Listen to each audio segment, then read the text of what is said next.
The warning lights flashed red across the massive monitoring station that hung in the empty space between star systems. Technician Zephyr 9 looked at the screens with growing worry. His 4 eyes moved quickly across the data that was coming in. This was not normal. The distress signal was unlike anything he had seen before. It was strong, desperate, and coded with emergency protocols that meant immediate danger. But what made Zephyr 9 pause was where the signal was coming from, and where it wanted to go. The signal came from Kepler 442b, a world everyone in the galaxy knew as one of the most peaceful places. The Kalari people who lived there had not fought a war in over 5,000 years. They grew the most beautiful plants in the galaxy and sold healing medicines to other worlds. They were gentle, kind, and had never hurt anyone. But now they were calling for help, and they were calling to Sol 3. Zephyr 9 felt his skin turn pale blue, which happened when his species got scared. Sol 3 was the planet that most people called Earth. It was listed in every database as a quarantined death world. The things that lived there were too dangerous to let loose in civilized space. He pressed the emergency button with one of his tentacles. Within minutes, the station commander, Fleet Admiral Korath, arrived. Korath was a Zenthari, a proud warrior race, but even he looked nervous when he saw the data. "Show me everything," Korath said, his voice deep and rumbling. Zephyr 9 played the message.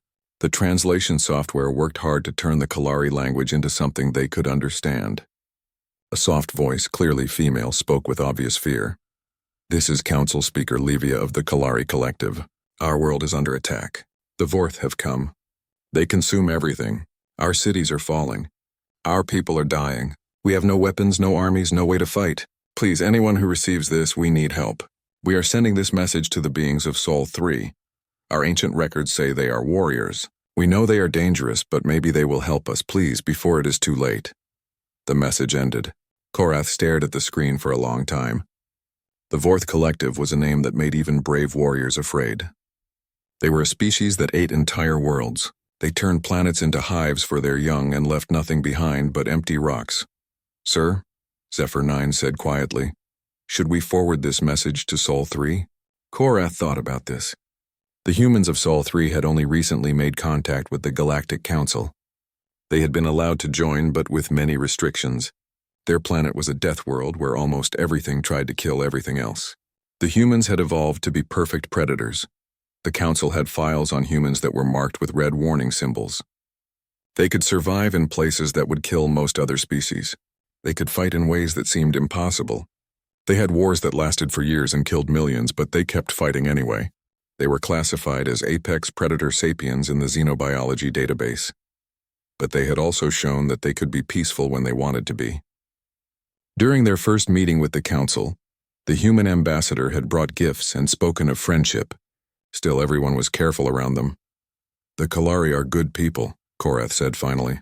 "They have helped many worlds with their medicine. They deserve protection." "But sir, the humans—" "I know what the humans are," Korath interrupted. "But look at this data about the Vorth attack. 3 Kalari colony worlds are already gone. Their main world will fall within days if no one helps them. Who else can stop the Vorth? Our fleets are too far away. The Zenthari warriors could not get there in time. The Ashanti have no ships fast enough." Zephyr 9 looked at the navigation charts. He was right. Every major military force in the galaxy was too far away or busy with other problems. Only the humans were close enough to help.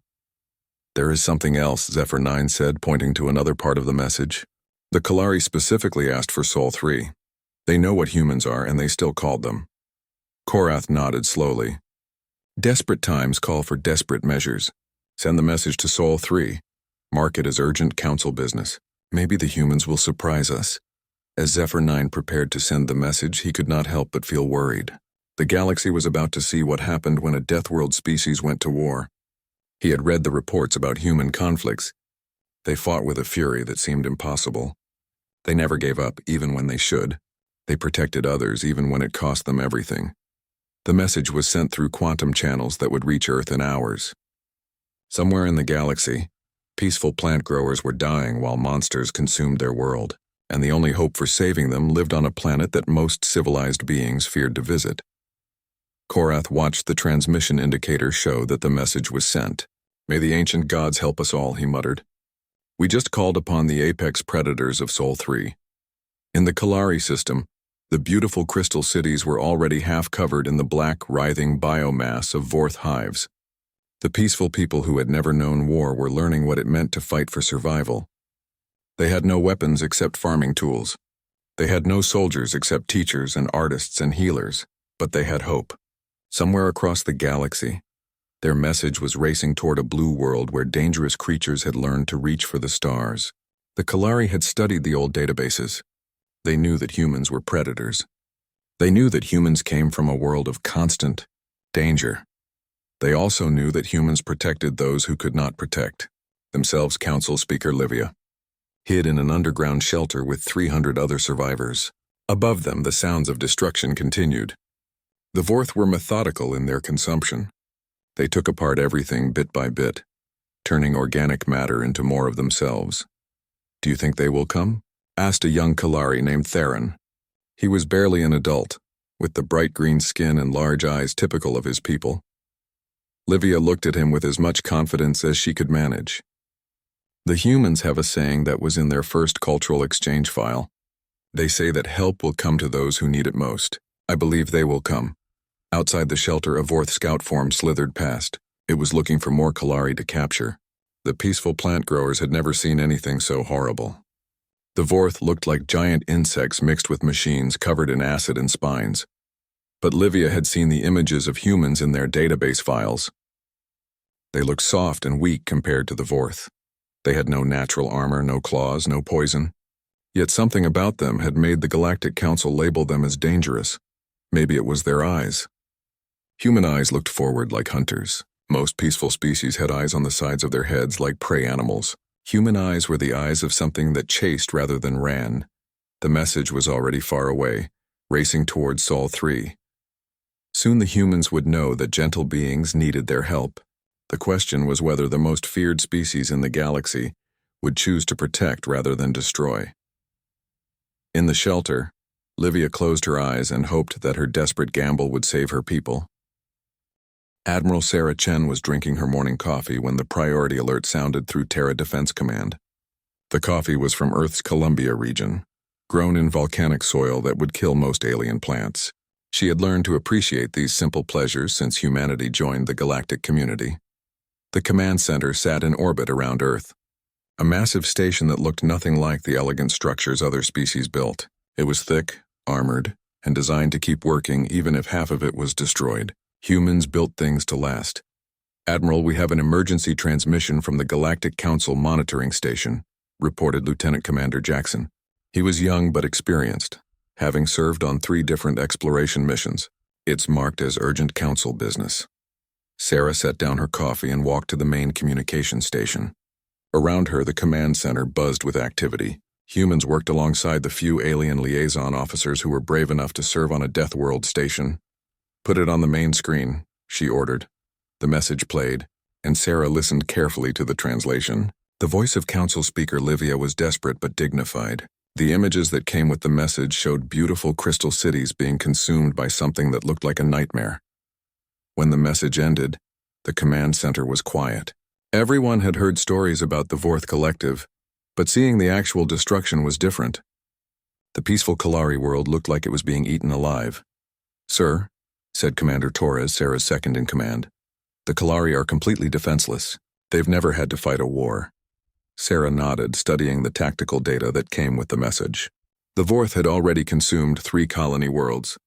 Their main fleet was now attacking Kepler 442b, the Kalari homeworld. Standard Galactic Council forces would take weeks to reach them. The Kalari would be extinct by then. "Jackson, get me a direct line to Fleet Admiral Harrison," Sarah ordered. "Torres, start pulling up everything we have on the Vorth Collective. I want to know how they fight, what they're afraid of, and how to kill them." Within minutes, Fleet Admiral Harrison's weathered face appeared on the screen. He was on the bridge of the UES Defiance, currently patrolling the outer solar system. Behind him, Sarah could see the familiar cramped practical layout of a human warship. "Admiral Chen, I assume this is about the alien distress call," Harrison said without preamble. Humans had learned to be direct in their communications. It saved time when people were dying. "Yes, sir. The Kalari are requesting immediate assistance against a Vorth invasion. They specifically called for help from Sol 3. Harrison was quiet for a moment. Sarah could see him processing the information. The Kalari know what we are and they still called us. According to the message, their records indicate we're warriors. They know we're dangerous, but they're hoping we'll help them. Casualties? 3 colony worlds completely consumed. The homeworld is under active attack. Estimated population at risk is 47 million Kalari. Harrison's expression grew grim. Humans had a strong protective instinct, especially toward peaceful species. It was one of the traits that made them good allies, even if it sometimes worried other galactic powers. How long to reach them? With our fastest ships, 18 hours through the Proxima route, 36 hours using standard navigation. The Proxima route goes through that gravitational anomaly field, Harrison pointed out. The Council marked it as impassable for most species. Sarah smiled grimly. Good thing we're not most species. Harrison nodded. Human ships were built to handle conditions that would tear apart more elegant vessels. They were over-engineered, redundant, and tough. Where other species saw impossible obstacles, humans saw interesting challenges. I'm authorizing immediate deployment of the 3rd Expeditionary Fleet, Harrison decided. How many ships can you have ready in 4 hours? Sarah was already pulling up fleet readiness reports. The Endurance is fully operational along with 12 destroyers and 6 support vessels. We can also deploy the converted mining ships Titan's Hammer and Deep Reach. They're not pretty, but they're practically indestructible. Good. The mining ships have the heaviest armor and the most powerful engines. They might be exactly what we need against the Vorth. Within minutes, the orders went out across the human fleet. Ships that had been on patrol or conducting routine maintenance began immediate combat preparation. The crews worked with the efficient urgency that humans had learned during their long history of warfare. Captain Maria Santos received her orders aboard the UES Endurance, humanity's newest and most powerful warship. The Endurance looked like a massive hammer wrapped in armor plating. It was designed to operate in the worst conditions space could offer, from the crushing gravity near black holes to the radiation storms around pulsars. All hands, this is the captain, Santos announced over the ship's communication system. We have received a distress call from the Kalari people. They are under attack by the Vorth Collective and have specifically requested assistance from Earth. We will be departing within 4 hours for an 18-hour transit to their system. In the ship's mess hall, Sergeant Rodriguez looked up from his meal.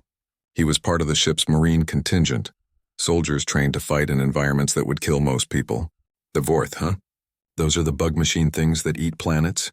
That's them, confirmed Corporal Kim, checking her weapon. According to the briefing files, they use bioacid and terror tactics to break enemy morale before they attack. Rodriguez laughed. They've obviously never fought humans before. We're too stubborn to break, this was true. Human military doctrine was built around the principle that humans never gave up. They fought when wounded, continued missions with broken equipment, and protected others even when it seemed hopeless. It was a mindset that other species found both admirable and terrifying. In the engineering section, Chief Engineer Thompson was running final checks on the ship's systems. The Endurance used human engineering principles, which meant everything was built with multiple backups and designed to keep working even when severely damaged. Sir, reported Engineer Lewis, all systems are running at optimal efficiency. The quantum drive is ready for extended operation, and we have full redundancy on all critical systems. Thompson nodded. Human ships were not the fastest or most elegant in the galaxy, but they were reliable. When other ships broke down, human ships kept going. Throughout the fleet, similar preparations were taking place. The destroyer UES Vigilant loaded extra ammunition. The support ship UES Mercy prepared medical facilities for potential Kalari refugees. The converted mining ship Titan's Hammer checked its massive industrial equipment, which could be used as weapons if necessary. Admiral Chen stood on the command deck, watching the preparations. In less than 4 hours, humanity would be deploying to its first major combat operation since joining the galactic community. They would be fighting an enemy that specialized in terror and consumption, trying to save a species that had never known war. Admiral, reported Lieutenant Johnson, we're receiving updates from the Galactic Council.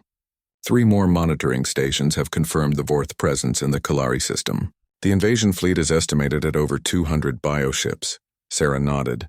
The odds were not good, but humans had fought against bad odds before. They had a saying, if you're going through hell, keep going. It seemed appropriate. Any word from other galactic powers? She asked. The Zenthari have pledged a relief fleet, but they won't arrive for 6 days. The Ashanti are sending medical supplies, but no military support. Everyone else is too far away or busy with their own problems.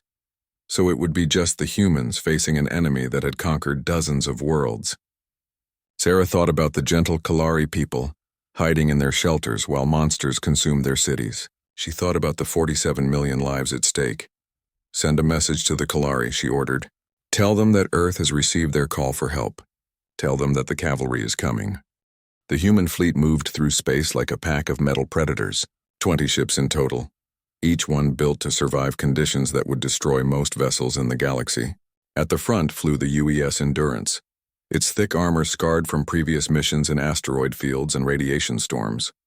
Captain Santos stood on the bridge, watching the navigation display. They were approaching the gravitational anomaly field that other species called the Proxima Maze. The space here was twisted by the gravity of 3 collapsed stars, creating currents and eddies that could tear apart ships not built for extreme conditions. Helmsman, take us into the maze, Santos ordered. Navigation. Plot the fastest route through to the Kalari system. Lieutenant Park, the navigation officer, looked up from his console. Captain, the Council database shows that only 17 ships have ever successfully navigated this route. Most species consider it impassable. Good thing we're not most species, Santos replied, echoing Admiral Chen's earlier words. Human ships are built for exactly this kind of challenge. The helmsman, Ensign Torres, smiled as he adjusted the controls. He had grown up on Europa, Jupiter's ice moon, where a navigation mistake could send your ship into a crushing ice field or deadly radiation zone. This felt familiar. As they entered the maze, the ships around them began to spread out into a formation that looked chaotic, but was actually carefully planned. Each human captain knew exactly where their ship should be and how to adjust if conditions changed. The gravitational currents hit them immediately. Lesser ships would have been torn apart by the conflicting forces, but the human vessels rode through the turbulence like boats on rough seas. Their over-engineered hulls groaned but held firm. Their engines, designed with multiple redundancies, kept running even when power fluctuations would have shut down more delicate systems. On the mining ship Titan's Hammer, Captain Burke watched his instruments with the calm of someone who had spent years working in dangerous conditions. The Hammer had been built to survive impacts with asteroids and operate near unstable stars. This gravitational maze was just another day at work. Chief, how are our engines holding up? Burke asked his engineering officer. Running smooth as silk, Captain, Chief Martinez replied. These industrial drives are built to handle punishment. We're actually running more efficiently than usual. Something about the gravity currents is helping our momentum. This was typical of human engineering. Where other species built precise, elegant machines that worked perfectly in ideal conditions, humans built rough, tough machines that worked even when everything went wrong. In the convoy's rear, the support ship UES Mercy carried medical supplies and refugee facilities. Captain Williams had converted 3 cargo bays into temporary housing for Kalari survivors. Her crew included human doctors, but also specialists who had studied alien biology. Doctor, what do we know about treating Kalari injuries? Williams asked the ship's chief medical officer. Dr. Patel consulted her files. They're carbon-based like us, but their blood chemistry is quite different. The good news is that human medical techniques should work with minor adjustments. The bad news is that we don't know what kind of weapons the Vorth use. We'll adapt, Williams said simply. Humans were very good at adapting. Throughout the fleet, crews prepared for combat in ways that would have surprised other species. Human military doctrine was based on the assumption that everything would go wrong at the worst possible moment. They planned for equipment failure, communication breakdown, and situations where they would have to fight with whatever was available. Sergeant Rodriguez checked his squad's equipment for the 3rd time. Each Marine carried not just their primary weapon, but backup weapons, emergency supplies, and enough ammunition for an extended fight. Their armor was designed to keep working even when punctured or partially destroyed. Listen up, people, Rodriguez addressed his squad. We're going to fight an enemy that likes to use fear as a weapon. They probably expect us to run away screaming when we see them. Instead, we're going to show them what humans do when someone threatens innocent people. Private Chen, no relation to the Admiral, raised her hand. Sergeant, what if their bioacid can eat through our armor? Then we fight without armor, Rodriguez replied. Humans have been fighting with less than perfect equipment for thousands of years. We make do with what we have and we never give up. This attitude was common throughout the human fleet. Other species might retreat when faced with superior numbers or unknown weapons. Humans had a tendency to become more dangerous when things looked hopeless. On the Endurance's bridge, Captain Santos received an update from Fleet Command. Captain, we're receiving intelligence updates from Galactic Council reconnaissance drones. The Vorth have established full orbital control around Kepler 442b. Their ground forces are consuming the major cities. Santos studied the tactical display. The Vorth fleet consisted of bioships that looked like massive insects crossed with machines. They were large, numerous, and clearly designed to intimidate. But Santos had fought space pirates who used fear tactics before. She knew that monsters often became less scary once you shot them a few times. Any word on Kalari survivors? She asked. Scattered groups in underground shelters. The main population centers are holding out, but they won't last much longer without help. Santos nodded. They were still 6 hours from the Kalari system, but at least they were making good time through the maze. Other species would have taken days to navigate these gravitational currents if they could do it at all. The fleet continued through space that twisted and bent around them. Stars appeared in the wrong positions due to gravitational lensing. Space itself seemed to ripple like water. But the human ships pushed through with the stubborn determination that characterized their species. Admiral Chen, monitoring the fleet's progress from Terra Defense Command, watched their position on the strategic display. The human ships appeared as blue dots moving through a region of space marked in red warning symbols. Most Galactic Council members would never have attempted this route. Admiral, reported Commander Torres, we're receiving updates from other galactic powers. The Zenthari Empire is impressed that we're attempting the Proxima route. The Ashanti Collective has requested permission to study our navigation data after the mission. Chen smiled. Tell them we'll be happy to share our data once we finish saving the Kalari. In the Kalari system, the situation was growing desperate. Council Speaker Livia huddled in her underground shelter with the few hundred survivors from her city. Above them, the sounds of destruction continued as Vorth bioforms systematically consumed everything organic. Speaker Livia, said young Theron, do you really think the humans will come? The Vorth have ships everywhere. Livia looked at the boy with as much confidence as she could manage. The humans answered our call. According to their cultural files, they have a saying, the cavalry always arrives in time. I choose to believe this. She did not mention that the same files also said that humans were considered the most dangerous predatory species in known space. Right now, that seemed like exactly what the Kalari needed. Outside the shelter, a Vorth warrior form slithered past. It was searching for more Kalari to capture for processing. The creature was 3 meters tall, covered in chitinous armor, and equipped with acid spitters and razor-sharp claws. It represented the absolute pinnacle of biological warfare evolution. But somewhere in the darkness between the stars, 20 human ships were racing to the rescue. Ships built by a species that had learned to fight in conditions that would kill most life forms. Ships crewed by beings who considered impossible odds to be just another challenge to overcome. The human fleet burst out of the gravitational maze ahead of schedule, their tough ships having handled the dangerous passage better than anyone expected. Now they could see their destination, a star system under siege. With the beautiful blue-green world of Kepler 442b, surrounded by the dark bioships of the Vorth Collective. All ships. This is Captain Santos, came the fleet commander's voice over the communication system. We are approaching the Kalari system. Prepare for combat operations. Remember, we're here to protect people who cannot protect themselves. Make every shot count. Throughout the fleet, humans made their final preparations for battle. They checked their weapons, said their prayers, and prepared to show the galaxy what happened when you threatened the innocent within range of Earth's protection. The human fleet dropped out of faster-than-light travel at the edge of the Kalari system, and Captain Santos felt her stomach tighten at what she saw. The beautiful blue-green world of Kepler 442b was partially covered in dark, writhing masses that looked like infections spreading across the planet's surface. Hundreds of Vorth bioships surrounded the world like insects around a dying animal. Tactical, give me a full scan of the enemy fleet, Santos ordered from the Endurance's bridge. Around her, the crew worked with the calm efficiency that humans had developed through centuries of warfare. Lieutenant Commander Nash studied his instruments. I count 237 Vorth vessels, ranging from small scout forms to massive hive ships. They're using biological armor that appears to be self-repairing. Energy weapons seem to be limited. They prefer close-range acid attacks and physical ramming. Santos nodded. The Vorth fought like animals because that's essentially what they were. Highly evolved predators that had learned to build ships. But they had probably never faced prey that fought back effectively. Communications, open a channel to all fleet units, she ordered. All ships, this is Endurance Actual. We are beginning combat operations to protect Kalari civilians. Rules of engagement are simple. Anything that threatens innocent people is a legitimate target. Show them what humans do when someone hurts the defenseless.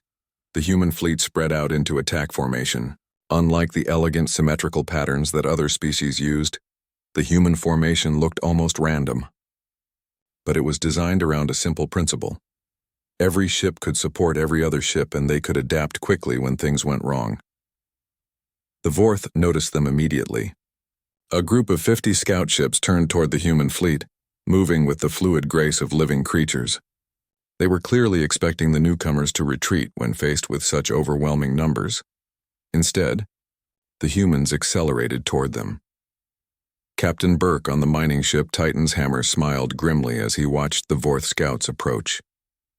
His ship had been built to survive collisions with asteroids traveling at thousands of kilometers per hour. These bioships looked tough, but they had probably never hit anything as stubborn as human engineering. "Chief, give me everything the engines have," Burke ordered. "We're going to show these things what a real battering ram looks like." The Hammer accelerated directly toward the largest group of Vorth scouts. The aliens seemed confused by this tactic. Most species tried to avoid close combat with the Vorth, but humans had a saying: when in doubt, attack. The collision was spectacular. The Hammer's reinforced bow, designed to break apart asteroids, punched straight through the lead Vorth ship. The biovessel's acid and claws scarred the human ship's armor but could not penetrate the multiple layers of protection. "Hull breach on decks 3 and 4, reported Chief Martinez calmly. "Emergency containment fields are holding. Engine efficiency down to 87%. Acceptable losses," Burke replied. "Bring us around for another pass." This response seemed to shock the Vorth. Their ships were designed to intimidate enemies into surrender through displays of overwhelming biological horror. The sight of their weapons failing to stop a human ship, and that ship immediately coming back for more, was completely outside their experience. Meanwhile, the destroyer UES Vigilant was demonstrating human tactical flexibility. Captain Rodriguez had studied the Vorth bioships and noticed that they relied heavily on close-range attacks. So instead of closing to traditional combat range, he kept his distance and used long-range kinetic weapons. "Fire control. Target the largest hive ship with a full spread of railgun rounds," Rodriguez ordered. "Let's see how their biological armor handles high-velocity tungsten." The Vigilant's weapons were based on human mining technology, the same systems used to break apart asteroids for valuable metals. The tungsten rounds traveled at a significant fraction of light speed, carrying enormous kinetic energy. When they hit the Vorth hive ship, the results were devastating. The biological armor that could resist energy weapons and acid attacks was not designed for pure kinetic impact. Massive sections of the alien vessel simply disintegrated. The Vorth responded by sending more ships toward the human fleet, but they made a crucial mistake. They tried to surround the humans and use their superior numbers to overwhelm them. This was exactly the kind of situation human military doctrine was designed for. Captain Santos coordinated the fleet's response from the Endurance, using tactics that had been developed through thousands of years of human warfare. "All ships, implement Formation Delta 7, she ordered. "Concentrate fire on their command vessels. Make them think, not just react." The human fleet suddenly contracted into a tight formation, with each ship protecting the others. Their weapons focused on the largest Vorth vessels, the ones that seemed to be coordinating the attack. It was a classic human strategy: cut off the head and the body will die. But the Vorth had one more surprise. The largest hive ship opened like a flower, revealing a massive bioweapon that looked like a living cannon. Energy began to build around it, some kind of plasma weapon that could probably destroy a human ship with a single shot. "Evasive action," Santos ordered, but she knew it was too late. The weapon was already targeting the Endurance. That's when Private Chen proved that human soldiers were just as adaptable as human ships. She was aboard one of the smaller destroyers, but she had been watching the Vorth weapons and had an idea. "Captain Williams," she called to the commander of the UES Mercy, "can you put me in a shuttle with a full load of medical supplies?" Williams looked confused. "Private, this is not the time for a medical mission." "Not medical supplies for us," Chen explained quickly. "Medical supplies for them. I've been reading about Vorth biology. They're essentially a collective organism. If I can introduce human antibiotics and immune boosters into their bioship..." Williams understood immediately. Human medical science was designed to fight diseases and infections. The Vorth ships were essentially living organisms. "Do it," she ordered. Chen launched in a small shuttle flying directly toward the massive hive ship. The Vorth ignored her. One tiny human craft was not a threat. But Chen was carrying something the Vorth had never encountered. Medicines designed by a species that had spent millennia fighting biological threats. She crashed her shuttle directly into the hive ship's biocannon, releasing a cloud of human antibiotics and antiviral compounds. The effect was immediate and catastrophic. The living weapon began to convulse and shut down as human medicine attacked its biological systems. Throughout the Vorth fleet, similar breakdowns began to occur. The aliens had encountered many species but none that fought like humans. They had never faced enemies who used mining equipment as weapons, who turned medical supplies into biological warfare agents, or who became more dangerous when things looked hopeless. Down on the planet's surface, the Kalari survivors watched in amazement as the tide of battle turned. The dark biomasses that had been consuming their cities began to withdraw and die. The horrible sounds of destruction were replaced by the sounds of Vorth ships retreating or exploding. In her underground shelter, Council Speaker Livia felt tears of relief running down her face. "They came," she whispered. The humans actually came. Young Theron pressed his face to a small window that looked out at the surface. "Speaker Livia, look at this." The human ships, they're not running away. They're staying to fight. It was true. Even though they were outnumbered 10-1, the human fleet was systematically destroying or driving off the Vorth ships. They fought with a coordination and determination that the aliens had never seen before. Captain Santos watched the tactical display as more Vorth ships fled the system. The ones that remained were being picked off by her fleet with methodical precision. Human crews worked together with the kind of teamwork that came from a species that had learned to survive on a world where everything was dangerous. "Captain," reported Lieutenant Nash, "the Vorth are in full retreat. Remaining enemy vessels are fleeing the system." Santos nodded, but she knew the fight was not over. "Damage report?" "Hull damage to 7 vessels, but all ships remain combat capable. Casualties are light, mostly minor injuries from acceleration stress." This was also typical of human military performance. They built ships to keep fighting even when damaged, and they trained crews to keep working even when hurt. Other species often surrendered when their vessels took significant damage. Humans just kept fighting until they won or died. The Vorth bioships disappeared into faster-than-light travel, fleeing back to whatever dark corner of the galaxy they had come from. Behind them, they left a world that was wounded but alive, defended by 20 human ships that had traveled across dangerous space to protect strangers. In the silence that followed the battle, Captain Santos opened a communication channel to the planet below. "This is Captain Santos of the Human Expeditionary Fleet to any Kalari survivors. The immediate threat has been neutralized. We are prepared to provide assistance and medical aid." The response came quickly, in the soft voice of Council Speaker Livia. "Captain Santos, this is Speaker Livia of the Kalari people. We cannot express our gratitude for what you have done. You saved our entire civilization." Santos smiled. "Ma'am, we were just doing what humans do. Someone called for help, so we came." 3 days after the battle, Captain Santos stood in what had once been the beautiful crystal city of Lyraveth, the Kalari capital. The Vorth biomasses were dying and crumbling away, leaving behind scarred but repairable buildings. Human medical teams worked alongside Kalari healers, treating both physical injuries and the psychological trauma of the invasion. The first face-to-face meeting between humans and Kalari had been carefully planned. The Kalari were a peaceful species with soft green skin and large, gentle eyes. They moved gracefully and spoke in musical tones. Seeing them next to the humans made the contrast clear. The humans looked like soldiers even in their dress uniforms. While the Kalari looked like artists and gardeners, Council Speaker Livia approached Captain Santos with careful steps. She had been expecting the humans to be frightening, based on their reputation as Deathworld predators. Instead, she found herself looking at beings who seemed protective rather than threatening. "Captain Santos," Livia said, her voice carrying genuine warmth. "I want to thank you personally for what your people have done.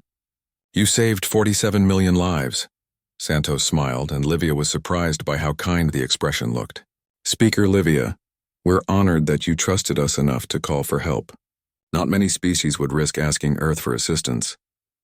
"We studied your cultural files," Livia admitted.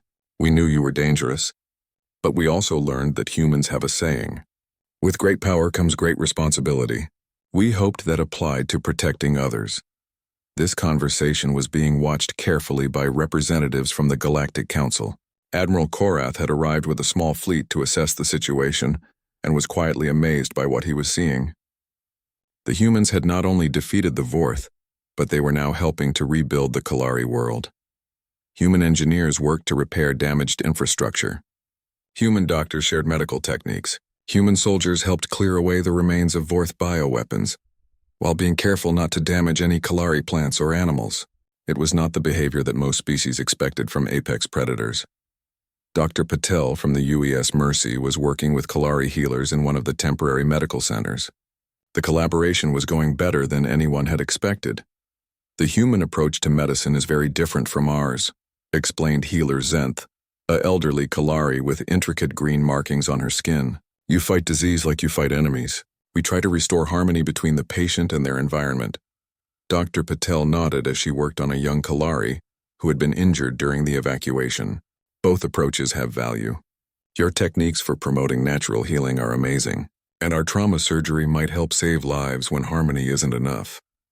This kind of cooperation was happening throughout the relief effort. Humans and Kalari were learning from each other, finding that their differences made them stronger together. Captain Burke was supervising the removal of Vorth biomasses from the city center.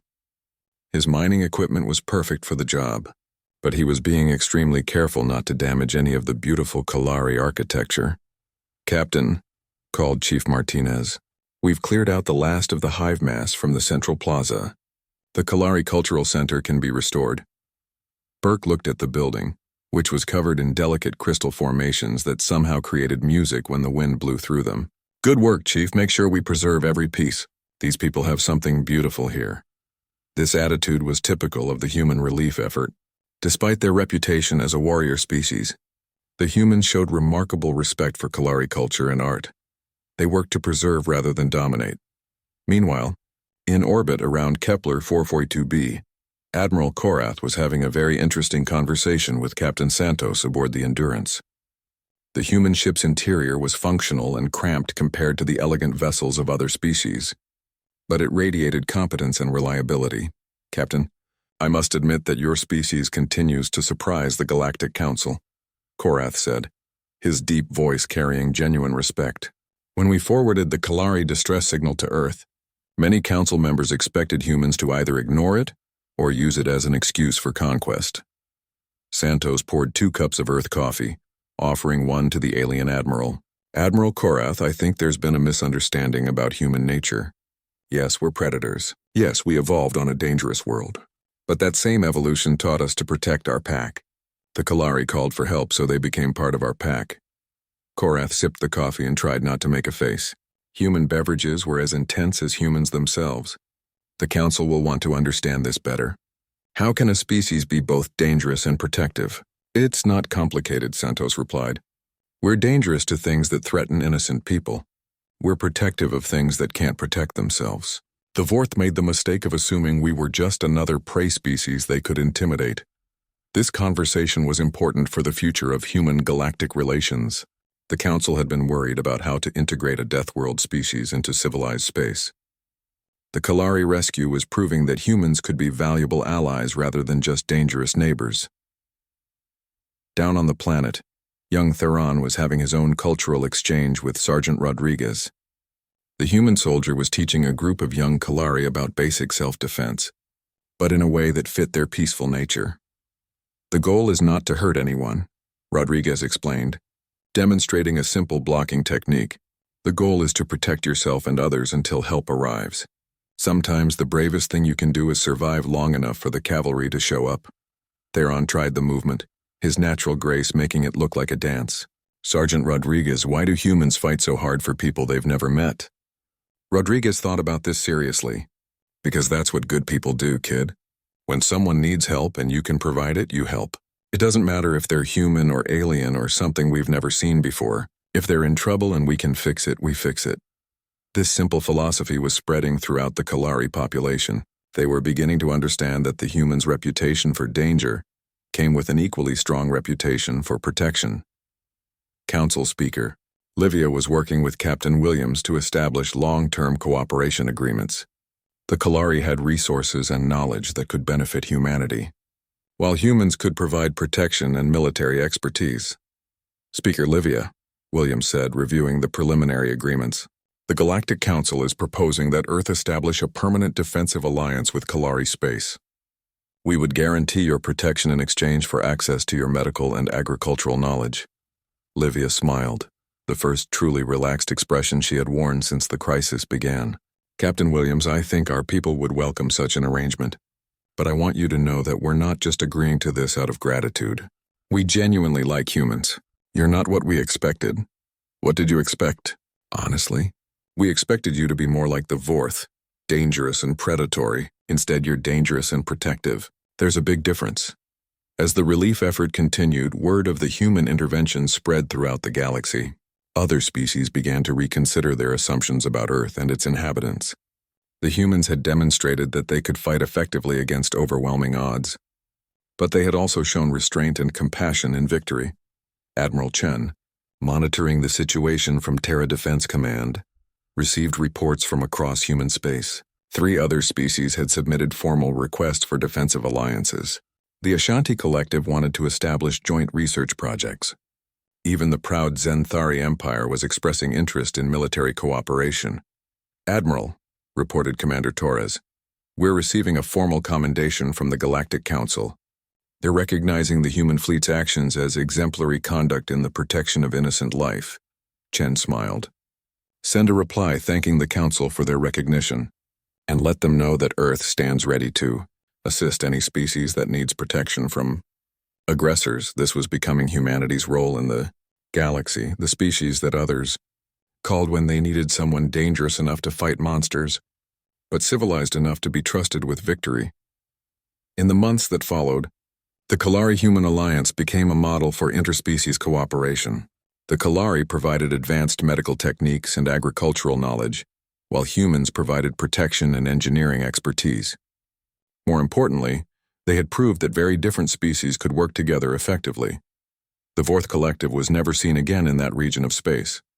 Word had spread that there was now a species willing and able to fight them effectively. The galaxy had gained its first line of defense against predatory aliens. Captain Santos stood in the rebuilt Crystal Plaza of Liraveth, listening to the wind music created by the restored architecture. Around her, human and Kalari children played together, their laughter mixing with the crystal chimes. Council Speaker Livia joined her, both of them watching the peaceful scene. Captain, do you think this is how it will always be? Humans protecting others who cannot protect themselves? Santos considered the question carefully. I think humans will always answer the call when innocent people need